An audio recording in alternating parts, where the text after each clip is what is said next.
রাখলেন। একটা আলোকি করে পারবো না বাবা। এমনি ধরেন আপনি, এমনি খালি ধরেন। কাকা কয় কেজি এটা? এটা ওজন কতটি? 16-18 কেজির মতন হবে। 16-18 কেজি কাতল। কেজি কত করে বিক্রি করছেন? এটা বিক্রি করছি 1200, 1300, 1200-1300। 1100। ছোট বড় মাছের সাইজ আসলে মেলাতে কেমন বিক্রি শুরু হয়েছে বুঝতে বেচা পারছেন? কিনা আমাদের খুব একটা ভালো হয়নি, কারণ আমাদের নদীর মাছ দাম বেশি। নদীর মাছ দাম বেশি। দাম বেশি, আর যেটা পুকুরের মাছ সেগুলো বেচা কিনা কি ভালো। কি মাছ নিয়ে এসেছেন এবার?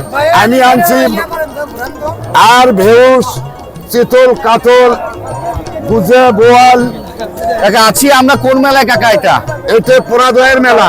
কত বছর হচ্ছে মেলাটা জানেন? এই মেলা তো আমাদের ময় মুরব্বী গল্প করে যে আমাদের 400 বছরের মতো এই মেলা। 400 বছরের ঐতিহ্য।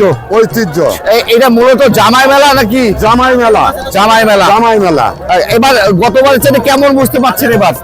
গতবারকার চাইতে এবার মানুষ একটু বেচা কিনা আমার কাছে কম লাগছে। কম লাগছে। লোকজন কেমন হচ্ছে? লোকজন এখনো শুরু হয় নাই তো? এখনো শুরু হয়নি, এখন দুপুর পর কি হবে স্যার এটা বলা যাবে না, হয়তো লোকজন আরো আসতে পারে। আশা করছেন ভালো কিছু হবে? হ্যাঁ, ভালো হতে পারে, আশা করা যায়। এই মাছটা কোথাকার মাছ নিয়ে আসেন? এগুলো সিরাজগঞ্জের মাছ। সিরাজগঞ্জ যমুনা। যমুনার মাছ। সিরাজগঞ্জ, যমুনা। আচ্ছা আঙ্কেল, ধন্যবাদ ধন্যবাদ ধন্যবাদ।